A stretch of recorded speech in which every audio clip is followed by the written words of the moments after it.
राजनीति में कौन कितना दिन से किसके साथ है इसका बहुत मतलब नहीं है। देखिए, अब हर परिस्थिति में जेडीयू को बर्बाद ही होना है। अगर राष्ट्रीय अध्यक्ष का दायित्व नीतीश जी अपने हाथ में ले लेते हैं तो पार्टी कुछ दिन ज्यादा सर्वाइव कर जाएगी। लेकिन ललन सिंह जी अब जेडीयू के कम आरजेडी के ज्यादा है। नमस्कार, आप देख रहे हैं एक न्यूज 24 और मैं हूं आपके साथ श्वेता मिश्रा।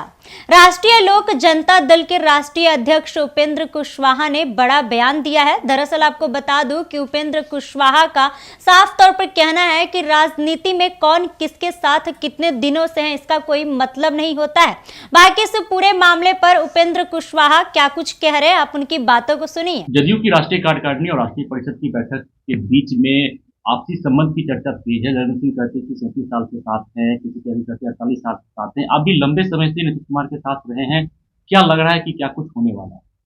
देखिए, राजनीति में कौन कितना दिन से किसके साथ है इसका बहुत मतलब नहीं होता है। थोड़ा मतलब होता है लेकिन बहुत मतलब नहीं होता है। इसलिए यह कहना कि कोई 37 साल से है कोई 38 साल से है, इससे क्या फर्क पड़ता है। वर्तमान जो पॉलिटिकल सिचुएशन का डिमांड है उसके आधार पर राजनीति में चीजें चलती हैं। इसलिए यह कहना कि कोई कितना दिन से है इसका कोई मतलब नहीं। ललन सिंह के राष्ट्रीय अध्यक्ष के पद पर रहते हुए आप भी जदयू में थे, तो ललन सिंह के जो कार्य करने की शैली है किस रूप में देखते हैं? ललन सिंह अगर हटते हैं तो क्या कुछ पार्टी में बदलाव होगा, या अगर रहते हैं तो क्या कुछ नहीं? देखिए, अब हर परिस्थिति में जेडीयू को बर्बाद ही होना है। हाँ, अगर राष्ट्रीय अध्यक्ष का दायित्व नीतीश जी अपने हाथ में ले लेते हैं तो पार्टी कुछ दिन ज्यादा सर्वाइव कर जाएगी, और जिस रूप में पार्टी चल रही है उसी रूप में अगर चलती रह गई तो पार्टी जल्दी बर्बाद हो जाएगी। तो कुछ दिन और सर्वाइव करे कि अभी का अभी बर्बाद हो जाए, अब इस दोनों के बीच फैसला लेना है जो नीतीश जी को लेना। तो ऐसा आप मान रहे हैं कि ललन सिंह पार्टी में टूट डाल रहे हैं? नहीं, टूट डाल रहे हैं कि नहीं डाल रहे हैं तो वही जानेंगे, लेकिन जो कुछ भी हाल के दिनों में उनके नेतृत्व में पार्टी की ओर से एक्शन हुआ है उससे तो पार्टी का बहुत नुकसान हुआ ही है।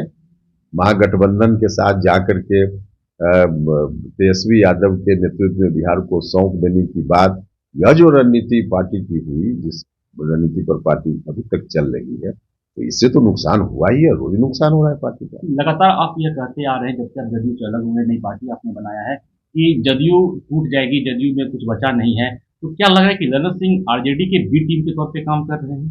नहीं, ललन सिंह जी अब जेडीयू के कम आरजेडी के ज्यादा है। यह बात तो सब लोग देख रहा है ना।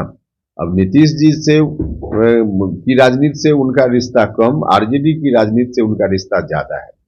तो यह तो सभी लोगों के सामने है। जेडीयू के राष्ट्रीय अध्यक्ष के रूप में नहीं, अब आरजेडी के नेता के रूप में काम कर रहे हैं, इसमें कहाँ कोई दो राय है। यह भी संभावना लगातार देखी जा रही है और चर्चा है राजनीतिक गलियारे में कि नीतीश कुमार एक बार फिर से एनडीए का दामन थाम लेंगे। आपने कहा था कि हम मदद भी करेंगे अगर आना चाहते हैं, तो क्या कुछ संभावनाएं बन रही है? नहीं, अभी कोई संभावना की बात नहीं है। कभी वैसी परिस्थिति अगर नीतीश जी को एहसास हुआ और वैसी परिस्थिति आई तब के बारे में हमने कहा है, फिलहाल वैसी कोई संभावना नहीं। जदयू सवाल लेंगे, जिस तरह से राष्ट्रीय कार्यकारिणी की बैठक आयोजित की गई है, तो जदयू की ओर से कहा जा रहा है कि इसमें सीट शेयरिंग को लेकर भी बातचीत हो सकती है, इंडिया गठबंधन को लेकर। क्या लग रहा है कि ऐसा कुछ संभावना नहीं? अब इस तरह का कोई एजेंडा उनका होगा तो विचार करेंगे, उससे हमको क्या। तो जैसा कि उपेंद्र कुशवाहा का साफ तौर पर कहना है कि ललन सिंह जदयू के कम और आरजेडी के ज्यादा लगते हैं। बाकी इस खबर में बस इतना ही। ऐसे ही तमाम खबरों के लिए बने रहे हमारे साथ और देखते रहे एक न्यूज 24। अगर आप ये वीडियो हमारे फेसबुक पेज पर देख रहे हैं तो हमारे पेज को फॉलो कीजिए, और अगर यही वीडियो हमारे यूट्यूब चैनल पर देख रहे हैं तो हमारे चैनल को सब्सक्राइब करें। धन्यवाद।